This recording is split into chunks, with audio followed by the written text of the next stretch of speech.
Murders like this are not common in a small town like Port Angeles. This was one guy went in there and shot at somebody 28 times. That's why this case stands out to me.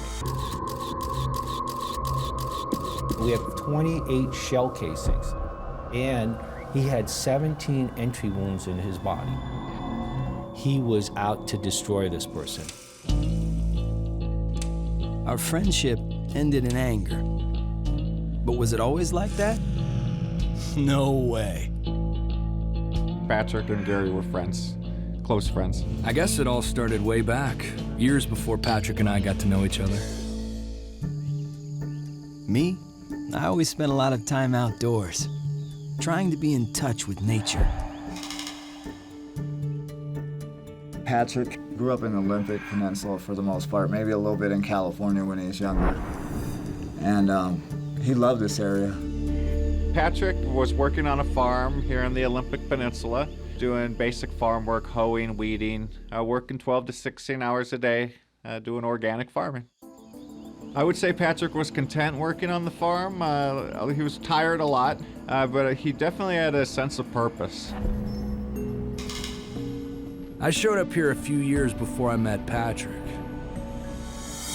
I was new to town, but I was hard to miss. Gary's 6'3", he's got lots of freckles.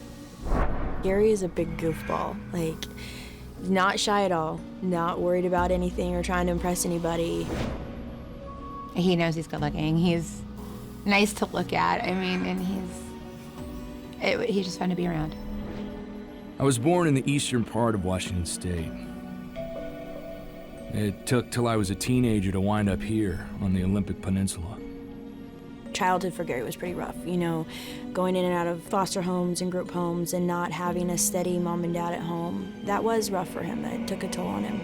Gary went to work at a mill, and he got up, went to work every day, 10 hours a day, 5 days a week, sometimes 6 days a week. I was the kind of guy who always smiled, kept the dark stuff underneath. And then I ran into someone who made me smile for real. Gary and I met in December of 2004. Leslie opened my eyes to so many things, made me see the potential in myself. And I guess it was through her that I met someone else in her circle of friends. Because it's a real small town. Everybody kind of knows everybody, so Patrick and Gary just met under the same circumstances, just met in passing at a party. Gary and Leslie got married, and pretty soon they started having kids. Patrick was making very good strides towards becoming a productive member of society. And I was trying to convince him that as far as good behavior goes, hours turn into days, and days turn into years, and eventually you'll become a success. They say it's a bad idea to keep your old friends around after you get clean. Maybe we should have taken that advice. Gary Blanton did have a conviction for rape in a third degree. It was a conviction that happened, I believe, when he was 17 years old. Where he had been going to school, and there was this girl that he had liked, and he maybe was a year older or two, and he had a sexual relationship with this girl in school.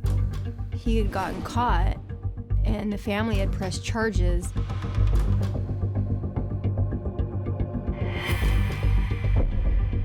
He was convicted. He did go to prison for that.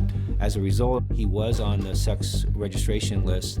He really wanted to do what was best and what was right and prove to people in the community that he could show everybody that he really was a good person.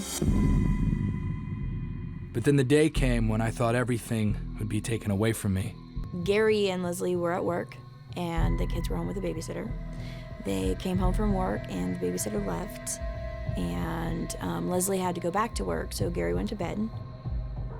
You know, it's kind of hard to put the pieces together of what happened when nobody was there.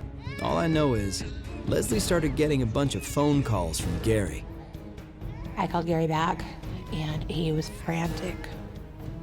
And Gary doesn't get upset about anything. His arm was hanging limp, and he wouldn't stop crying. And they took him to the emergency room to find out that he had a couple broken bones. The officer, when he talked to Gary, he says, "Well, come on, Mr. Blanton.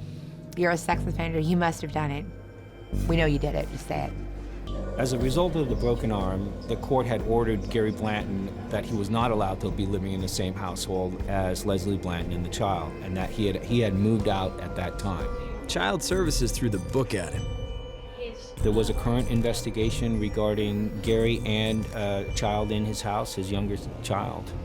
We have a sex offender list that we publish on our website so that we inform the citizens of the county where the registered sex offenders are living. There's also a state registration where you can go onto a state website and find out who the registered sex offenders are and where they're living.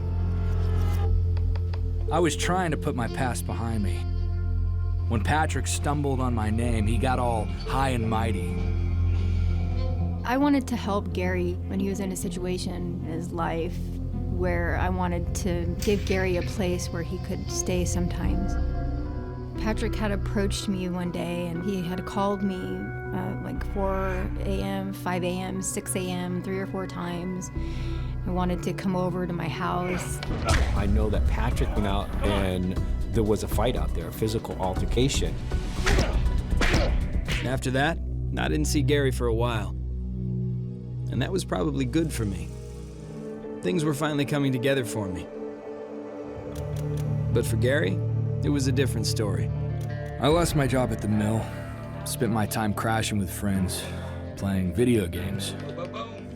After months of bouncing around, I got a call from the last person I'd ever expect. He went and offered him a room, probably for cheaper rent or whatever, you know, which I thought was strange because they had been in a really big fist fight. I was on the phone with Gary. He was saying how Patrick was in the kitchen, cutting up potatoes, boiling them. And I was on my way there. Everything was fine. Then I get a text. And it said, don't come out. We're going camping instead.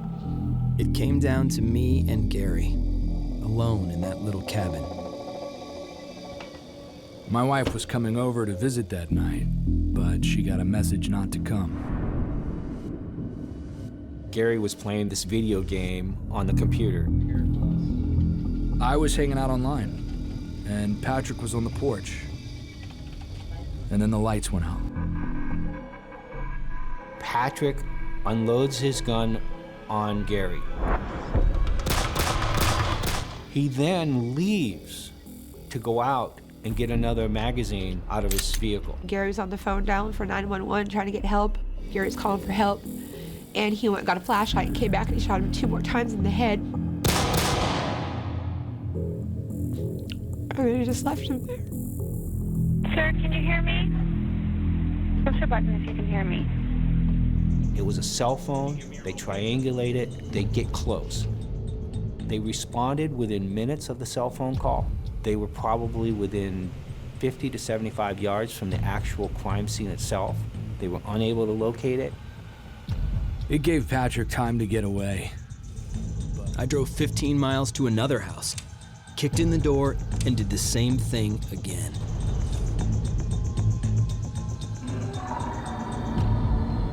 At the crime scene itself, in the threshold of the door, there was a plastic notebook.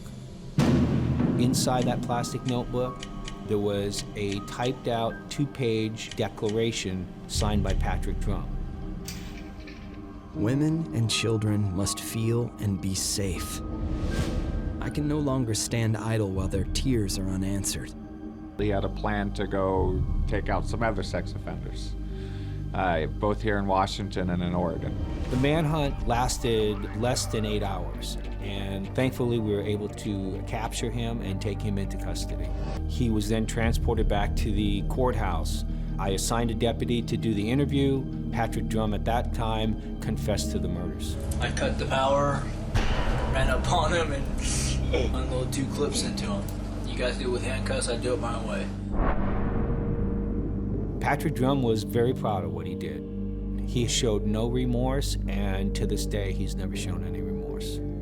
The charges against Gary were dropped, I think like 2 weeks after he was dead.